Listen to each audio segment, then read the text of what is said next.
Most of us are aware of the honeymoon phase, and we become even more aware of it when it actually ends. In this video, I actually want to give you some advice, in fact 10 tips on how to make your husband fall back in love with you, how to make him desire you once again, and how to make him even miss you even though you are married.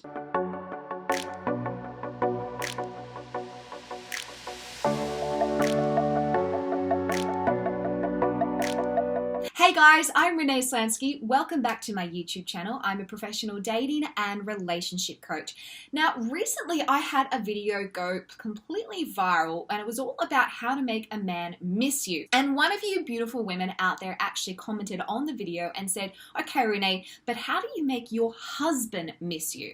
And I thought that this was a really interesting point because we assume that getting somebody to miss you means that, you're not in a committed relationship and you want to make sure that they're thinking about you and prioritizing you. Little do we know that a lot of the reasons why marriages actually break down is because we no longer feel valued by the person that we're with.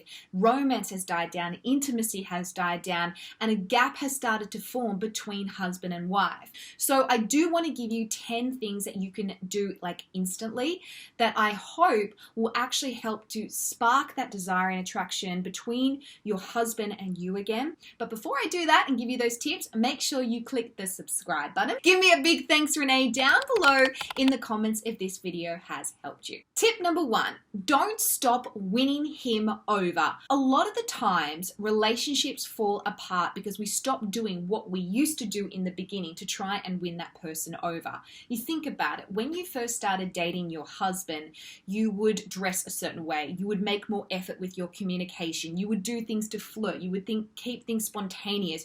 You used to be consciously aware of doing specific things to try and communicate your value to him and to also try and win his heart over as well. So why would we stop doing that just because we're now in a committed relationship with them?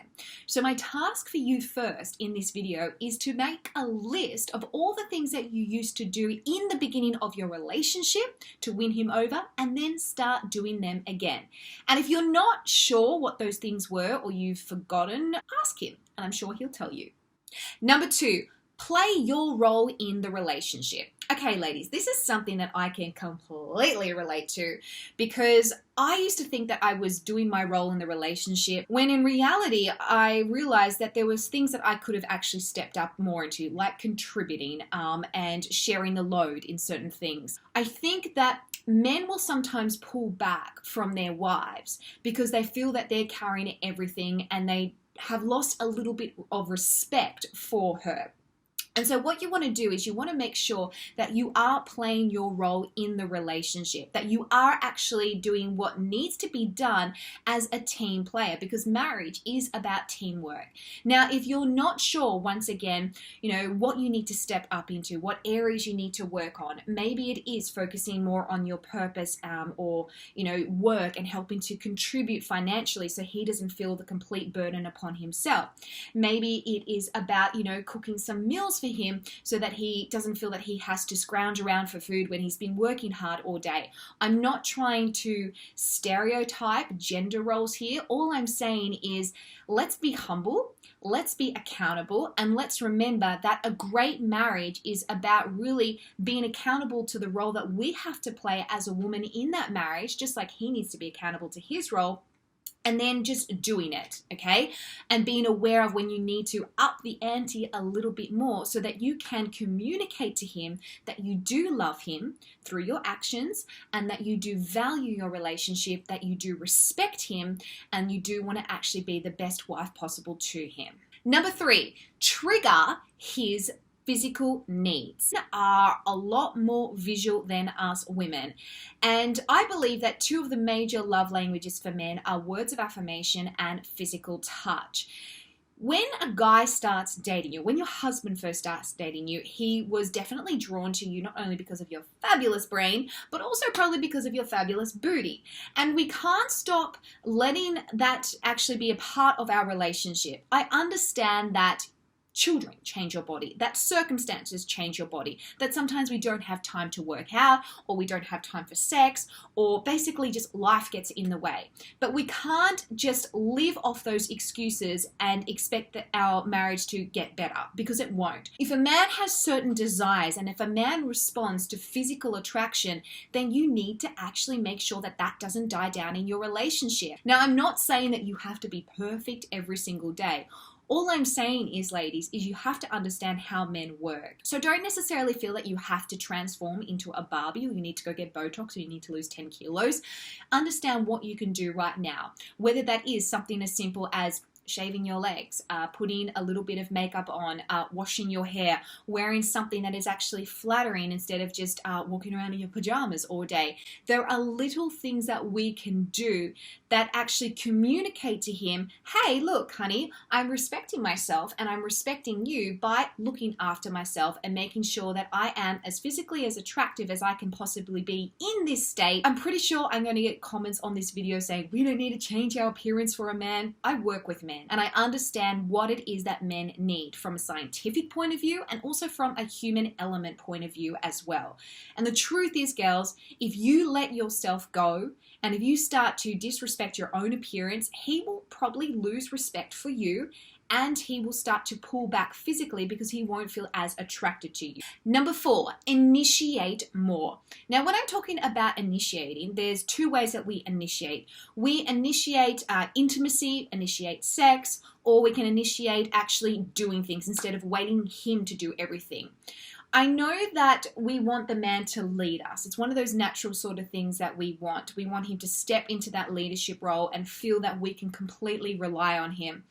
But sometimes guys get tired and they need to know that you, again, like I said in point 2, are playing your role in the relationship. If you feel that like the sex side or the intimacy side of your relationship has died down, don't just sit back and wait for him to initiate the next time. Go and actually make that effort, whether it is sending him a sexy text message, whether it is actually initiating the touch or starting to kiss him, or starting to talk to him about what you would like to do to him.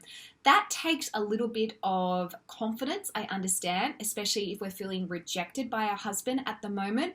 But you have to look beyond what you're just feeling and understand that in this instance, when you know that your marriage or your relationship is in trouble, you have to focus on actions rather than your fears.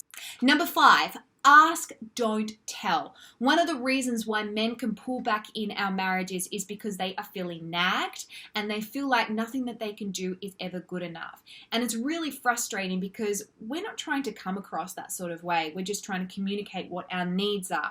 So the best way to actually do this, girls, is actually ask him, okay, what are your thoughts on this? Do you think that we need to actually work on our marriage a little bit more, as opposed to, we never do this, we need to work on our marriage a bit more, and you're telling him or you're scolding him or you're nagging him, why don't you ever have sex with me anymore, okay? So actually have a mature conversation. And as I say in any of my other videos, when it comes to communicating with men, we need to explain rather than express.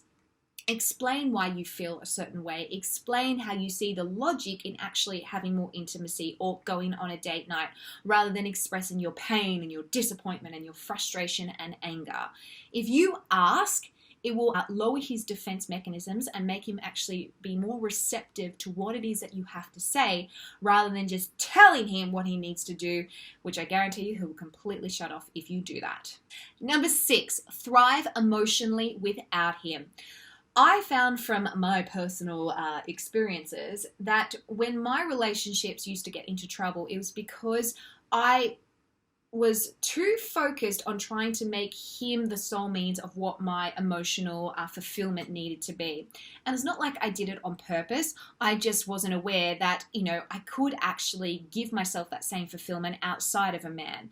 So really focus on where your pain is coming from, or why you think that, him giving you more attention is going to ultimately make you more happy. Now, I understand that, you want to be prioritized by your husband. You want to be obviously romanced and valued by him. And that is normal, it is healthy, and it is incredibly important. But we can't make what he does to you the sole means of your emotional fulfillment. You have to learn, are you happy by yourself? Are you whole by yourself? Are there things that you actually need to work on to make sure that you're not looking for other people to fill those gaps in your heart and in your mind that you could actually fill yourself? When he sees that you know how to thrive emotionally and stably without him, he'll probably feel less pressure on him to feel that he has to be that person for you all the time, and he'll probably be more attracted to you as well. Number 7, affirm him. Ladies, as I said earlier in this video, one of the big love languages for men, I personally believe, is words of affirmation. And if you can just start affirming your husband on a daily basis, I guarantee that alone will really start to change your marriage. Now, it doesn't have to be something kind of really deep and meaningful. It can be something as simple as, I love it when you make my cup of coffee. I love it when you take the rubbish out. You look really handsome today. Wow, you did an awesome job in that presentation. Do you realize just how many people look up to you as a leader? Simple things. Like literally, I don't think there is a day that goes by in my own relationship where I don't affirm my man at least 5 to 6 times. And it's not things that I have to meditate on and plan. It's just I see an opportunity and I'm like, thank you so much for doing that. You're so strong. Or your muscles look really good.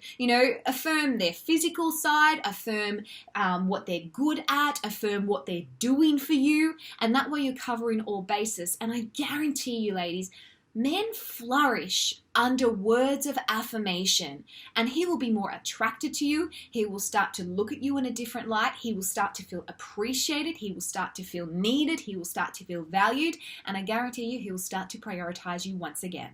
Number 8, flirt more. Again, when we first started dating our husband, we used to flirt, we used to seduce, and flirting is usually based around a fun sort of nature. I think foreplay is a huge part of what actually makes a relationship exciting, because we have that build up, and sometimes that can just be something as simple as sending a flirty text message, or maybe having a little cheeky kiss. Start to really work on, again, doing what you used to do when you first met him, which was probably flirting a lot.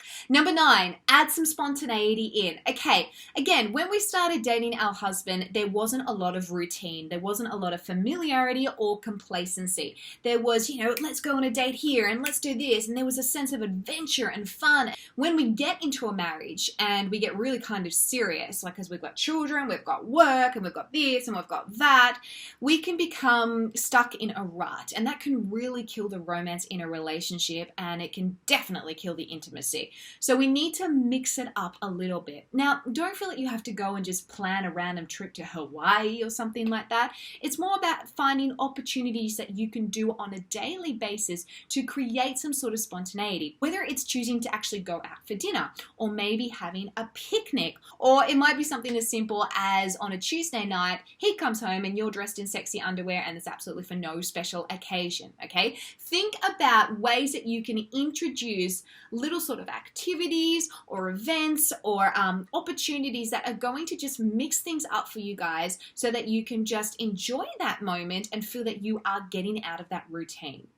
And lastly, number 10, which is really important and something that I can completely relate to, is focus on yourself for a little bit. And sometimes you just need to pull back into yourself and you need to reassess, okay, currently my husband is drifting away from me. I can feel this divide.